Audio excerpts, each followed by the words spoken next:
What's up, squad? It's your squid. Sorry you can hear my car. We're at Mount Annan Botanic Gardens here. We've just gone for a massive walk. I have fed the kids. They're in the car eating, and so I thought I'd take this opportunity to spend 5 to 10 minutes talking to you guys about Uber Eats, right? Because I have a video about Menulog and I have a video about like how much it pays and whatnot, but I wanted to talk about delivery driving in general because the guy that gave me the pants I'm wearing right now, these hyper reflective ones, right? Like he gets worried about me when he sees me out and about doing Uber Eats, which is like DoorDash or Just Eats if you're in America and whatnot. Like, you know what Uber Eats is, doesn't need explaining. But yeah, it's 4 times more dangerous than policing, apparently. I heard that term, then I read it as a headline, and so then I asked ChatGPT, and then I Googled it and researched it because I didn't trust ChatGPT. And yeah, it's 4 times more dangerous than policing if you only consider death as danger. You know, like there are 4 times as many deaths of delivery drivers than there are police officers. I hadn't considered deaths at all as a delivery driver, so I can't speak as like a person that's like, oh, well, I'm not in any danger of X, Y, Z, because I didn't realize I was in danger of dying doing this job at all. You know what I mean? But it's like, from a philosophical standpoint, there are many different avenues that I think about, you know what I mean? Like I don't think it's more dangerous to be a delivery driver than it is to be a police officer just because 4 times as many delivery drivers die. You know what I mean? Like, and I know that sounds dumb to say out loud, but like you have to have a degree to be a police officer. Fucking anyone can deliver pizza or like Uber Eats delivery, you know what I mean? Like, so there's a little bit of like, and I know that sounds like victim blaming, but like, delivery drivers are a little bit more reckless on average, I would say. That's anecdotal, but I would say that delivery drivers are more reckless than police officers, generally speaking, like across the board, you know what I mean? We have less like parameters or prerequisites to the job, you know? Like there's not as many barriers to entry. Like, I mean, I don't know, in Australia, well, in my state, in New South Wales specifically, a police officer needs a degree, like a university degree, before they can join the force, you know what I mean? Like, and it's in policing, it's not like they've got to go and do an ethics course or something. There are ethics modules in the policing course. I'm being unfair by saying they're 2 separate things or whatever, but like, you know what I mean? Like, cops, like, they could be nicer.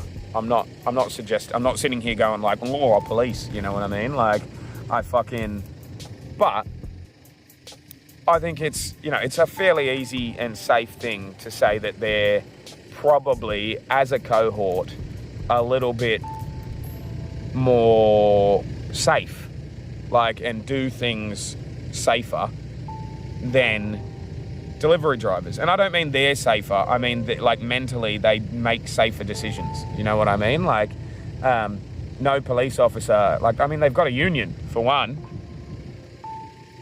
Like, don't even get me started on that. Transport Workers Union. Like, yeah, like, I mean, I love the Transport Workers Union. I'm in the Transport Workers Union because it's the closest thing to a delivery drivers union. They mostly give a fuck about, like, you know, truck issues and stuff, but they just got a record fine from Qantas, or like they got the government to fine them. But it's still, like, the fine was nothing. The profit that Qantas got was like 500 million. For doing the shady fucking shit to their employees. And then they were fined 92 million, which is the biggest fine ever in the history of Australia and Australian Union, like, fighting and whatnot.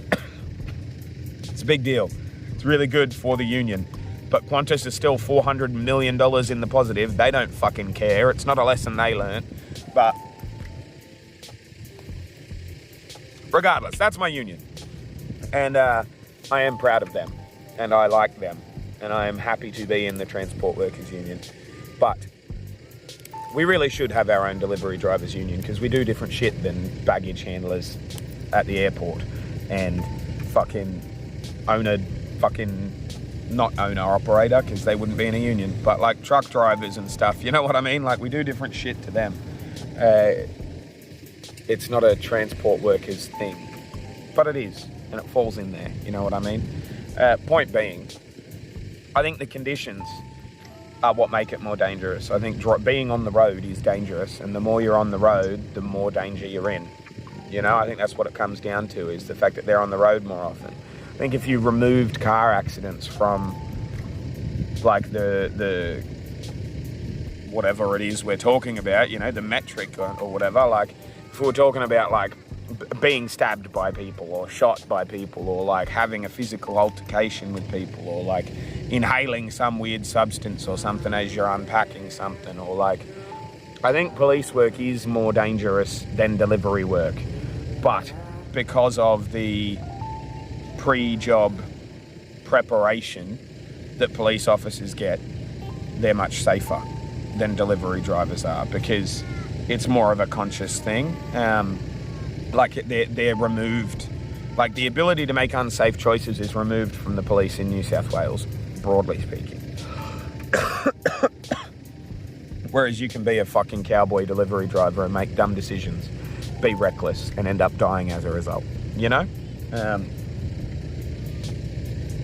That being said, though, I am very thankful for the guy for giving me these super hyper reflective work pants, and it is super fucking nice, you know what I mean, of him to do that. I am having a bit of a crisis of confidence though, right? We're sitting up here at Mount Annan Botanic Gardens, as I said, because I came into Mount Annan and Narellan Vale and whatnot to do some deliveries over the lunch shift today, because like it's suburbia and whatnot, and I know it well. So it's like, it's a thing. But I think the money is worth it. The money's good. It's relatively good money. Like there's a lot of wear and tear on the vehicle, but it's like, it could be worse. You know what I mean? As far as I'm concerned, like especially with Uber, you get all sorts of discounts. Like I'm a platinum Uber driver at the moment, right? There are tiers and I'm on the platinum level, and these are some of the discounts I get, you know, like it's pretty cool. If you want to drive for Uber Eats, you should use my code. I will, or a link or whatever. I'll leave a link down here and in the description and in the comments. You won't be able to click any of those, so just copy and paste. But it'd be really cool if you could, because I get $700 whenever somebody signs up. You get $500. Like I don't get it when they sign up. I get it when they do 100 deliveries. So that's the thing. Sorry for coughing without covering my mouth. I'm probably going to get back in the car, but what do you think? I wanted to upload this horizontal video just to get another horizontal video uploaded. I know the quality's not that great at the moment. I'm waiting for a microphone coming from like a site that I ordered it from, just like a little clip-on, like one that will make the audio quality better. And I should bring my camera out with me and not just use my phone for everything. But I figure, like, I'm not going backwards. Things are growing, things are going well on the channel. I'll just keep doing it. Like, don't overdo it, you know what I mean? Don't overthink it. Don't get gas, which is gear acquisition syndrome. Like, content online and viewable is better than no content online and viewable, you know what I mean? Like, I'm not going to wait around for equipment or whatever. I've been doing this since 2018. But I appreciate these sideways videos. Like, the highest rating thing, the most watched thing on any TV in the Western world is YouTube. And so my quality needs to be of a high enough quality that you can watch it on your TV without it being grainy. And I appreciate that, and I will work on that. But I haven't yet, and that's what this video was about. This video was about Uber Eats, and Uber Eats, how dangerous Uber Eats is, how I hadn't really factored it in, but I make wise decisions, you know what I mean? I think, anyway. And it's not a, like, I don't think it's as simple as the statistics, but I don't know. Tell me what you think. Tell me if you think I'm being silly or like not factoring everything in by saying that delivery drivers are probably just a bit more reckless than cops are or have less metrics or whatever. But yeah, tell me in the comments section. Hit subscribe, hit like, tell a friend about me, send this video to a mate that also does delivery. Send it to your jobless mate. Send it to your unemployed friend. Say, hey, have you contemplated getting on Uber Eats? Because it's pretty good. Even if you live right in town where all the university students are doing it on push bikes and stuff, just drive 45 minutes out of town and you'll earn $200 or $300 a night. Like, it's not rocket science. Just find a way. Anyway, I love you guys. I will see you when I look at you. I'm fucking tired, but I'll sleep when I'm dead, right? I will sleep when I'm dead.